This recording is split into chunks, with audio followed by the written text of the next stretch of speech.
오늘은 우리 주님께서 부활하신 부활주일입니다. 우리 주님 앞에 다시 한번 영광과 찬송과 경배를 올려드리는 우리 모든 성도님들 되실 수 있기를 바라겠습니다. 우리 옆에 계신 분들과 한번 같이 인사하실까요? 사랑하고 축복합니다. 네, 참 이렇게 오랫동안 코로나로 또 어려운 시간들을 보내다가 이제 일상이 회복되어지고 있습니다. 제가 이렇게 앞에 있는 스크린 이 아크릴판을 치우니까요, 갑자기 눈이 환해진 느낌이에요. 우리 성도님들 한 분 한 분이 잘 보이니까 이렇게 좋은 것을 참 답답하게 살았구나, 그런 생각이 드는데요. 참 우리의 일상도 잘 회복되어지는 그러한 귀한 우리의 삶이 될 수 있기를 바라겠습니다. 여러분, 기독교의 가장 핵심 진리를 꼽으라고 한다면 무엇이 있겠습니까? 바로 십자가와 부활입니다. 이 십자가와 부활이 기독교 진리의 양대 산맥이라고 할 수 있는 것이죠. 이 십자가와 부활 없이는 어떠한 것도 설명할 수가 없는 것입니다. 그런데 이 십자가와 부활에 있어서 사람들은 십자가에 대해서는 역사적인 사건으로 인정을 합니다. 하지만 부활에 대해서는 불신자들은 어떻게 합니까? 절대로 일어나지 않았다라고 인정하지를 않습니다. 여러분, 만약에 예수님의 부활을 인정하는 사람이라고 한다면 어떤 사람이겠습니까? 이미 예수 믿는 성도이겠지요. 성도들만이 예수의 부활을 또한 받아들이는 것입니다. 그런데 신앙생활을 하는 성도들 중에서도 이 부활에 대하여서 의심하는 분들이 계십니다. 특히 자유주의 신학자들은 이런 말을 합니다. 부활이 역사적인 사실인지 아닌지 여부는 중요치 않다. 부활이 주는 의미가 크기 때문이다. 이런 이야기를 해요. 여러분, 이거는요, 말도 안 되는 이야기인 것입니다. 만일 예수님의 부활이 역사적 사건이 아니라고 한다면 그 십자가도 의미가 없게 되는 것입니다. 여러분, 부활이 있기 때문에 예수님의 십자가의 대속 죽음이 또한 우리의 모든 죄를 용서해 주시기 위한 죽음이라는 것을 증명하게 되는 것입니다. 만일 예수님께서 십자가에 죽으셨는데 부활하지 아니하셨다라고 한다면 그 죽음이 저와 여러분의 그 죄를 대속하기 위한 죽음인지 어떻게 알겠습니까? 그리고 또한 우리 주님께서 부활하지 아니하셨다라고 한다면 저와 여러분의 부활도 여러분 확신할 수 있습니까? 보장되지 않는 것입니다.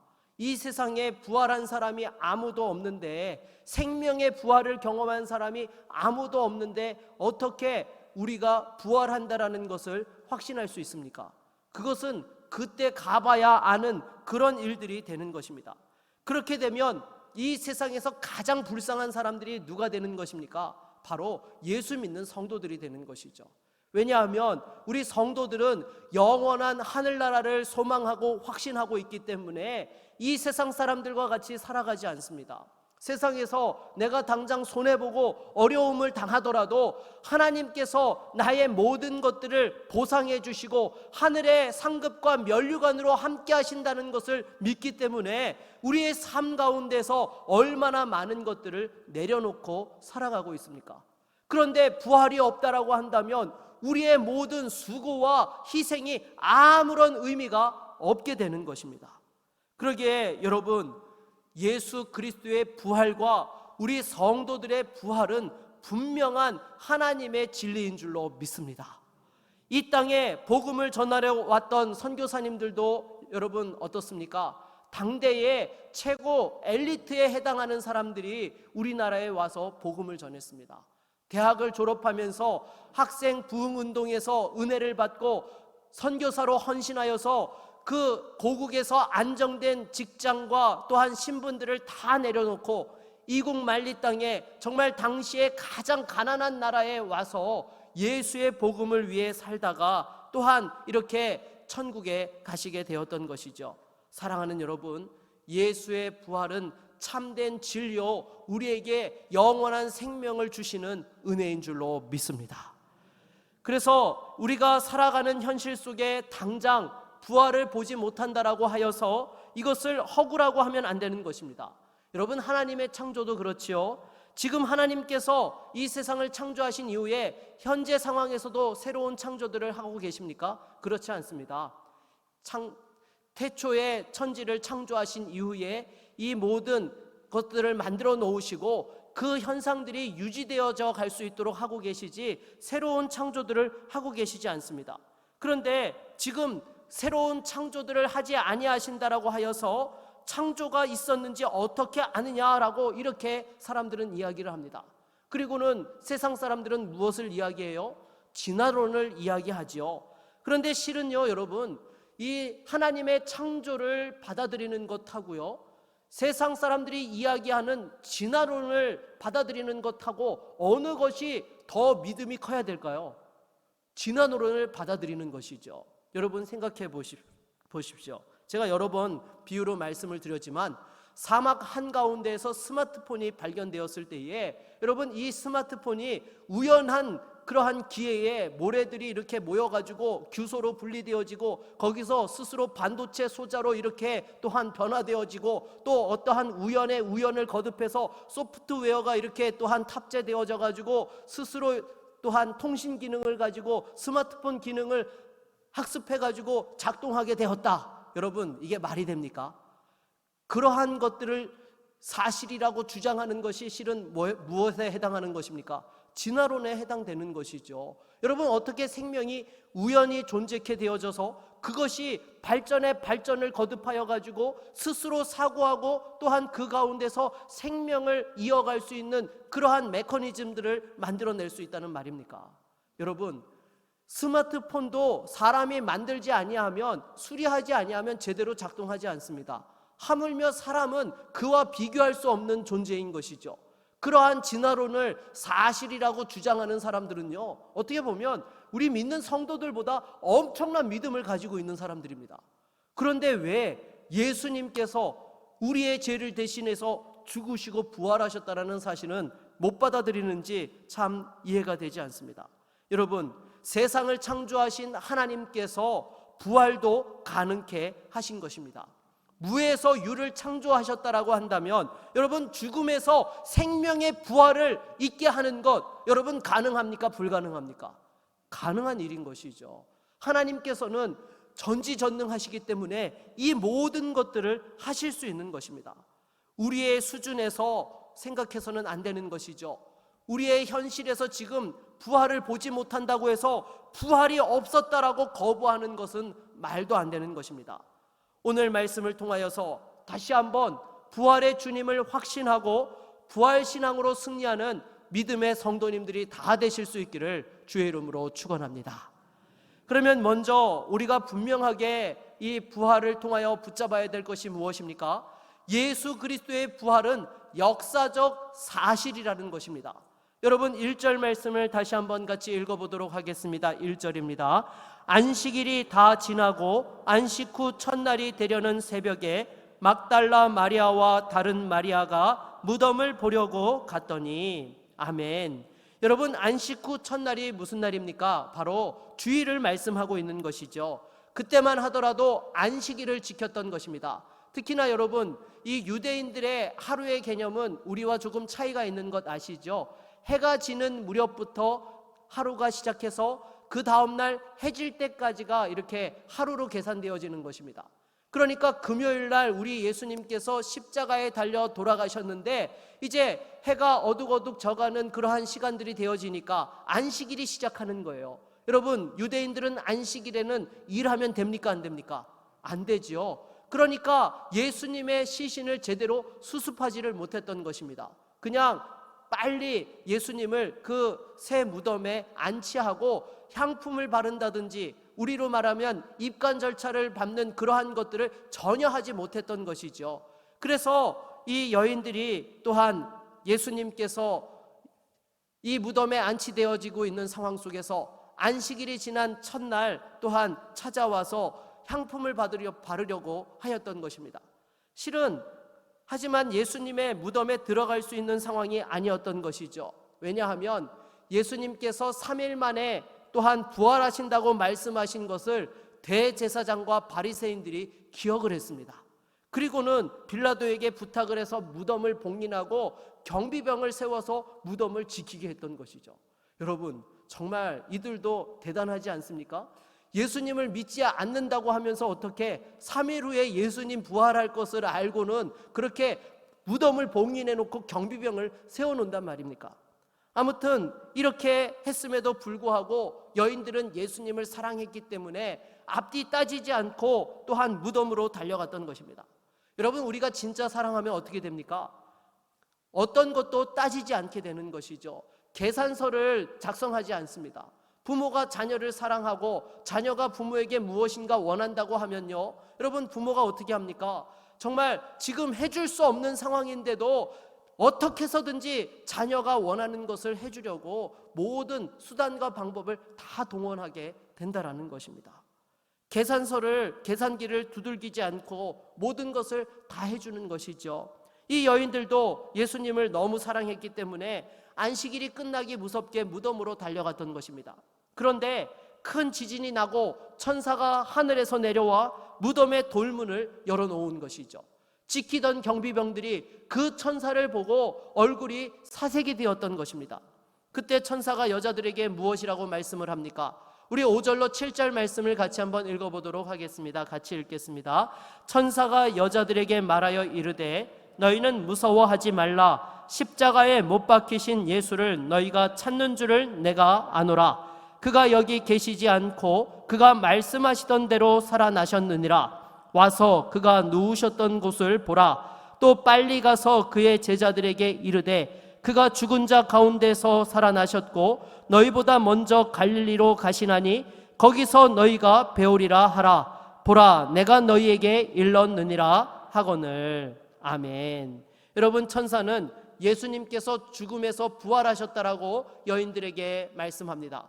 그리고는 예수님이 누워 계셨던 그 자리를 보여주면서 예수님이 살아나셨음을 다시 한번 그들에게 확인하게 하였던 것이죠. 그리고 갈릴리로 예수님이 가실 것이니까 제자들과 함께 빨리 예수님을 뵈러 가라고 이렇게 말씀합니다. 그래서 이 말씀을 따라 여인들이 빨리 제자들에게 이 소식을 알리려고 또한 달려가는데 예수님께서 이 여인들을 만나 주신 것이죠. 여러분, 생각해 보십시오. 그래도 무덤까지 와서 예수님을 뵈려고 하였던 이 여인들이 예수님이 살아나신 것을 그래도 눈으로 보고 제자들에게 가서 말하는 것이 맞겠습니까? 아니면 그냥 빈 무덤만 보고 가서 말하는 것이 맞겠습니까? 그래도 예수님을 보고 말하는 것이 맞겠죠. 우리 주님께서 이 여인들을 만나 주셔서 예수님 살아나신 것을 명백하게 그들에게 알리셨던 것입니다. 그래서 이 여인들은 예수 부활의 첫 증인이 되었던 것이죠. 그렇다면 여러분, 예수님께서 부활하신 증거가 무엇입니까? 첫 번째는요, 빈 무덤이 바로 부활의 증거인 것입니다. 여러분, 예수님께서는 부활하셨기 때문에 더 이상 무덤에 계시지 않습니다. 그런데 예수님께서 부활하신 증거로 이 빈 무덤을 제시하면 어떤 사람들은 이렇게 부인합니다. 누군가가 예수님의 시신을 훔쳐간 것이다, 그렇게 이야기를 하죠. 실제로 오늘 우리가 같이 읽은 마태복음 28장에도 보게 되면 경비병들이 이렇게 일어난 일들을 또한 성에 가서 대제사장과 또한 장로들에게 알렸을 때에 이들이 어떻게 합니까? 돈을 주면서 예수의 제자들이 밤에 그 시신을 훔쳐갔다라고 소문을 내도록 그렇게 하여서 많은 사람들이 또한 그것이 사실인 양 그렇게 받아들였다라는 것입니다. 그리고 또 어떤 사람들은 이야기를 합니다. 애시당초에 예수님께서 죽으신 것이 아니라 기절하셨다가 깨어나신 것이다 라고 이렇게 이야기하는 사람들이 있습니다. 그런데 여러분, 예수님의 사형을 집행하였을 때에 그 예수님께서 죽으셨다라는 것을 검사하였던 사람이 누구입니까? 바로 로마 군대의 백부장이었던 것이죠. 여러분, 이 백부장들은요, 전쟁터를 누비면서 사람이 살아있는 것과 죽은 것을 현장에서 직접적으로 이렇게 또한 경험으로 알고 있는 사람들입니다. 그래서 사형을 집행을 하게 되면 그 사람이 죽었는지 살아있는지 여부를 체크하는데 절대로 실수하는 사람들이 아닌 것이죠. 이러한 백부장이 분명하게 죽은 것을 확인하고 또한 빌라도 총독에게 보고를 하였던 것이죠. 그러기에 기절했다가 깨어났다라고 이야기하는 것은 말도 안 되는 것입니다. 그리고 또 어떤 사람들은 이야기합니다. 예수님의 제자들과 여인들이 너무나 예수님을 다시 만나기를 소망하다 보니까 환상을 체험한 것이다, 그렇게 이야기를 합니다. 아니요, 여러분, 우리 주님께서는 분명히 살아나셨습니다. 그렇다면 부활의 두 번째 증거가 무엇입니까? 바로 무덤에서 예수님이 살아나신 것을 목격한 이들인 것이죠. 바로 천사가 예수님의 부활을 목격하였고요, 또한 오늘 본문에 등장하는 여인들이 예수님께서 무덤에서 살아나신 것을 목격한 것입니다. 그리고 부활의 세 번째 증거는요, 500명의 사람들이 일시에 예수님을 목격하였다라는 것이죠. 고린도전서 15장 4절로 6절 말씀을 같이 한번 읽어보겠습니다. 같이 읽겠습니다. 장사 지낸 바 되셨다가 성경대로 사흘 만에 다시 살아나사 게바에게 보이시고 후에 12 제자에게와 그 후에 500여 형제에게 일시에 보이셨나니 그 중에 지금까지 대다수는 살아있고 어떤 사람은 잠들었으며. 아멘. 여러분, 유대인들은 이 숫자를 카운트할 때에 여자들을 포함시키지 않습니다. 그래서 지금 500명의 형제들에게 보였다라는 것은요, 실은 여자들과 어린아이들까지 합치게 되면 1000명이 넘는 사람들이 부활하신 예수님을 목격하였다라는 것이죠. 그리고 사도 바울이 이 고린도 전서를 기록하여서 보낼 때에 대다수의 사람들이 살아있었다라고 말씀하고 있습니다. 만일 예수님이 부활하신 것이 거짓으로 지어낸 이야기라고 한다면 여러분, 어떻게 이 부활의 복음을 위해서 고난을 받고 수많은 사람들이 또한 생명을 바칠 수 있었겠습니까? 여러분, 진리를 위해서 죽는 것도 쉽습니까? 어렵습니까? 어렵습니다. 하물며 거짓을 위하여서 죽는다? 이거는 말도 안 되는 것이죠. 진리를 위해서도 목숨 걸기 힘든데 어떻게 거짓된 이야기, 꾸며낸 이야기에 대해서 사람들이 목숨을 걸 수 있다라는 말입니까? 문제는 무엇입니까?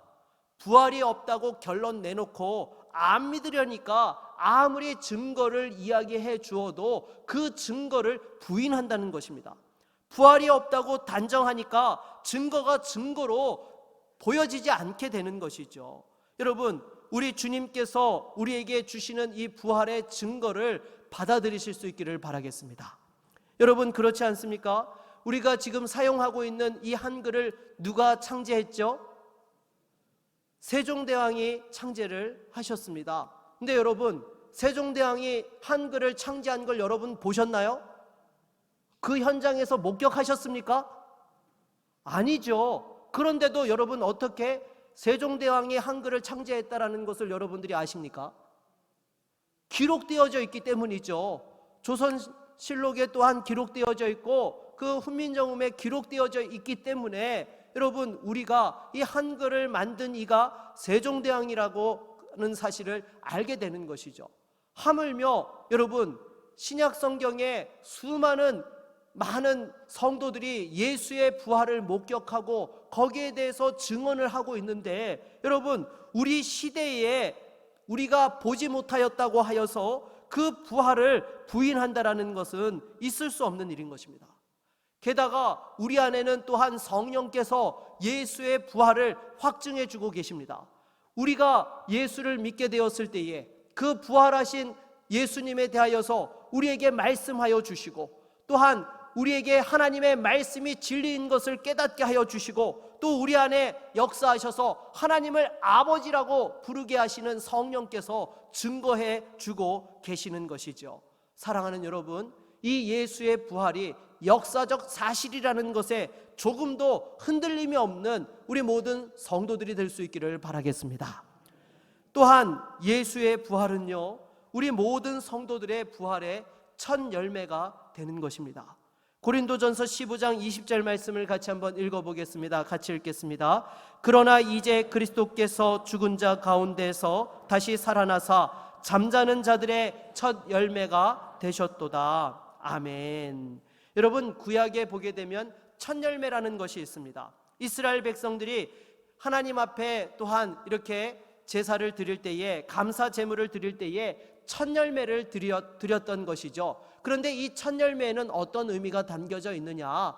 추수하여 거두게 되는 모든 열매를 하나님 앞에 감사함으로 드린다라는 그러한 대표적인 상징성을 가지고 있는 것이 바로 첫 열매인 것이죠. 그렇다면 예수님께서 우리 부활의 첫 열매가 되신다라는 것은 어떤 의미가 있는 것입니까?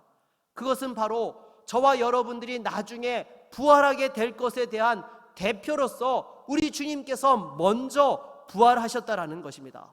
그러니까 예수의 부활은 마지막 날에 있을 우리 모든 성도들의 부활을 보장하고 있는 것이죠.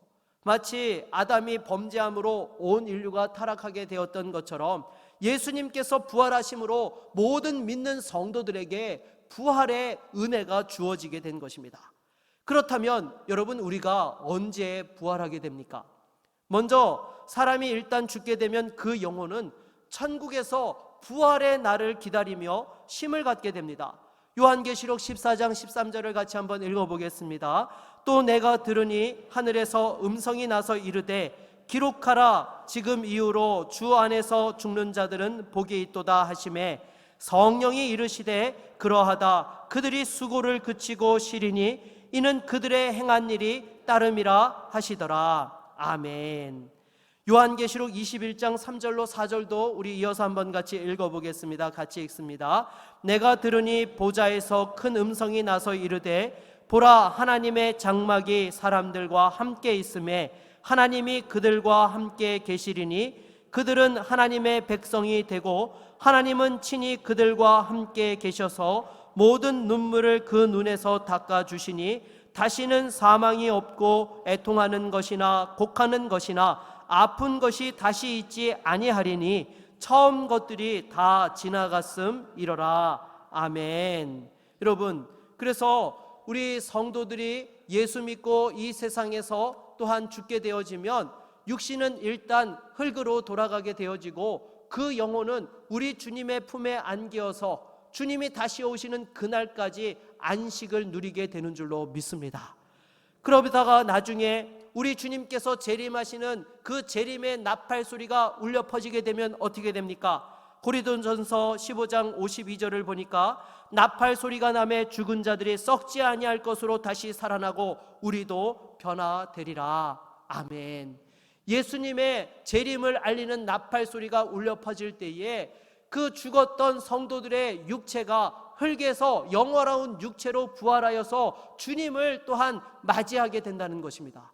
그리고 살아서 예수님의 재림을 또한 맞이하게 되는 성도들도 어떻게 됩니까? 그 육체가 썩어 없어질 육체에서 또한 썩지 아니할 영화로운 육체로 변화되어져서 우리 주님을 맞이하게 되는 것이죠. 그래서 이후로 영원토록 천국에서 그 생명의 기쁨을 누리며 하나님과 함께 더불어 살아가게 되는 것입니다. 그런데 만일 예수를 믿지 않고 또한 예수님이 재림하시는 현장을 목격한다든지 아니면 먼저 이 세상을 떠나게 되면 어떻게 됩니까? 주님이 다시 오시는 그날에 심판대에서 영원한 지옥 형벌을 판결받고 고통 가운데 또한 죽지 못하고 또 영원히 살아가게 되는 것입니다. 사랑하는 여러분, 우리 주님께서는 죄로 말미암아서 영원 형벌을 받을 수밖에 없는 저와 여러분들에게 또한 영생을 주시고자 십자가에서 죽으시고 3일 만에 부활하셔서 믿는 성도들에게 생명을 허락해 주신 줄로 믿습니다. 그래서 부활의 첫 열매가 되셔서 저와 여러분들의 또한 부활도 예비해 놓으신 것이죠. 그런데 만일 예수님께서 부활하시고 예수님께서 부활의 첫 열매가 되지 아니하셨다라고 한다면 여러분, 우리가 부활을 보장받을 수 있습니까? 부활을 보장받지 못하는 것입니다. 그러나 성경은 분명히 예수님께서 부활의 첫 열매가 되셨다고 말씀하고 있습니다. 그러기에 우리도 부활할 것이 분명한 사실이라는 것이죠. 다시 한번 부활을 확신하는 모든 믿음의 성도님들이 될 수 있기를 바라겠습니다. 세 번째로 우리에게 주시는 교훈은요, 성도가 이 세상을 이기는 능력은 바로 부활신앙으로 살아가는 것이다 라는 것입니다. 여러분, 우리가 부활신앙으로 살아가게 되면 어떤 변화가 일어나게 됩니까? 고린도전서 15장 55절을 읽어보겠습니다. 같이 읽습니다. 사망아 너의 승리가 어디에 있느냐? 사망아 내가 쏘는 것이 어디에 있느냐? 아멘. 여러분, 예수 그리스도 안에서 부활의 신앙이 있는 사람들은요, 더 이상 죽음을 무서워하지 않습니다. 여러분, 세상 사람들이 가장 두려워하는 것이 무엇입니까? 죽는 것입니다. 그래서 병 걸리는 것을 두려워하고 또한 늙어가는 것을 두려워하는 이유가 바로 거기에 있는 것이죠. 그런데 예수 그리스도 안에서 그 부활의 주님과 더불어서 부활의 열매를 기대하고 있는 성도들은 더 이상 그 사망과 죽음을 두려워하지 아니하고 담대하게 세상을 살아가게 되는 것입니다. 그래서 사도들도 보게 되면은 이 부활하신 예수님을 만나고 오순절 성령 강림의 역사를 경험한 이후에 어떻게 되었습니까? 부활의 증인으로서 완전히 변화되었던 것이죠. 그래서 사도행전 3장에도 보게 되면 그 성전 미문에서 구걸하고 있던 안진뱅이를 나사렛 예수의 이름으로 일으키는 기적을 행하고 나서 사람들이 주목하고 있으니까 무엇이라고 이야기합니까? 하나님께서 죽은 자 가운데서 살리신 나사렛 예수의 이름이 또한 이 사람을 낫게 하였느니라, 우리가 이 일의 증인이다라고 담대하게 사람들 앞에서 증언하였던 것입니다. 그래서 이들은 예수 부활의 그 생명을 가지고 나서 완전히 달라진 삶을 살게 되었던 것이죠. 예수님께서 못 박히시던 그 현장에서만 하더라도 어떠했습니까? 혹시나 자기들도 붙잡혀가서 죽임을 당할까봐 두려워서 다 뿔뿔이 도망쳐 흩어졌던 사람들이었습니다. 그런데 부활의 주님을 목격하고 성령의 그 은혜를 받고 나서는요, 오히려 사내들인 공회가 이들에게 예수의 복음을 전하지 못하도록 제재를 가하는데도 절대로 그것에 굽히지 아니하였던 것이죠. 오히려 하나님의 말씀을 듣는 것과 너희들의 말을 듣는 것 중에 어떤 것이 옳으냐, 우리는 보고 들은 것을 말하지 아니할 수 없노라라고 이렇게 담대하게 예수의 복음을 전하였던 것입니다. 바로 이 부활 신앙이 있었기 때문에 아무리 죽인다고 협박하여도 거기에 굴하지 아니하고 담대하게 복음의 증인으로 부활의 주님을 증거하였던 것입니다. 저와 여러분들도 마찬가지입니다. 여러분, 우리에게는 무엇이 있습니까? 부활 신앙이 있습니다. 여러분, 부활을 확신하는 사람들은요, 세상 사람들과 차원이 다른 사람들이에요. 세상 사람들은 이 죽음의 두려움 때문에 세상의 권력 앞에 또한 무릎 꿇게 되어집니다. 진리를 포기하고 불의에 타협하게 됩니다. 그러나 성도들은 부활 신앙이 있기 때문에 절대로 여러분 넘어지지 않습니다. 우리는 죽어도요 다시 살아나는 사람들입니다. 주님께서 함께 하시기 때문에 어떤 고난이 와도, 두려움이 와도, 질병과 고통이 와도 여러분 우리는 두려워하지 않습니다. 왜요? 주님께서 부활의 영광을 우리에게 보장해 놓으셨기 때문이죠. 여러분, 이 부활 신앙을 분명하게 붙잡을 수 있기 바랍니다. 성도가 믿음으로 산다는 것은요 다른 거 없습니다. 부활 신앙으로 살아가는 거예요. 이 부활에 대한 분명한 확신이 있는 사람만이 세상을 이길 수 있고 진리를 진리라고 이야기할 수 있고 진리대로 살아갈 수 있게 되는 것입니다. 부활신앙은 실패에도 일어서게 합니다. 약한 자를 강하게 합니다. 식어버린 가슴에 뜨거운 열정을 회복시켜 주십니다. 교만한 자를 겸손케 하시고 무서워 떠는 자를 담대하게 하십니다. 이러한 부활의 능력으로 살아갈 수 있는 저와 여러분 모두가 될 수 있기를 바라겠습니다. 말씀을 맺겠습니다. 우리 주님께서는 저와 여러분의 그 모든 죄악의 문제들을 해결해 주시기 위하여 십자가에 죽으시고 3일 만에 사망 권세를 깨뜨리시고 부활하셨습니다. 부활의 첫 열매가 되시사 저와 여러분들의 부활을 보장해 주고 계십니다. 이러한 부활 신앙으로 세상을 이기고 승리할 수 있는 모든 믿음의 성도님들이 다 되실 수 있기를 주의 이름으로 축원합니다. 우리 한번 같이 찬양하고 말씀을 의지하여 기도하겠습니다.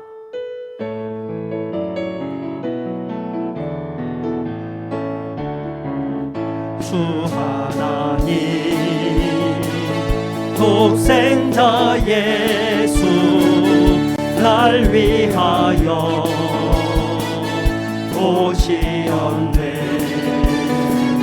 내 모든 죄 다 사하시고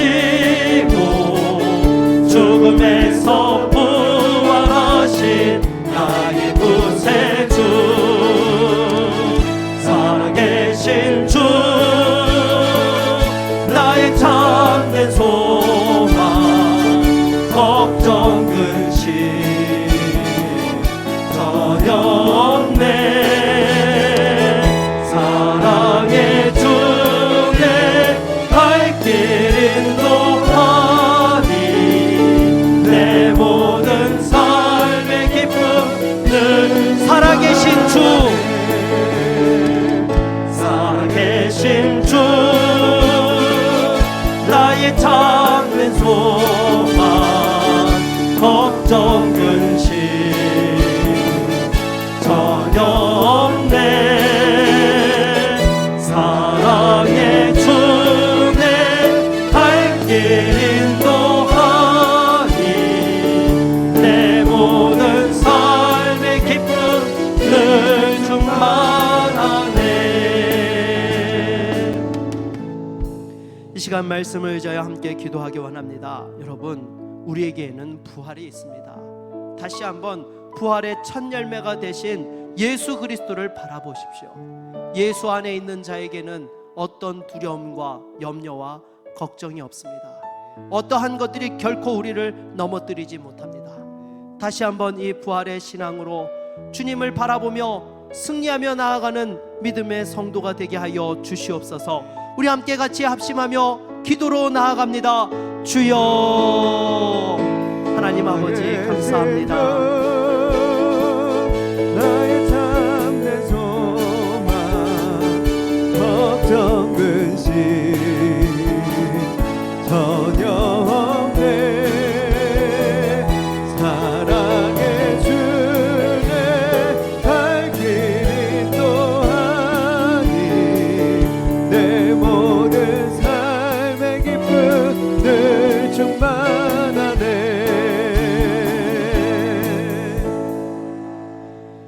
예수 그리스도의 이름으로 기도드립니다. 아멘.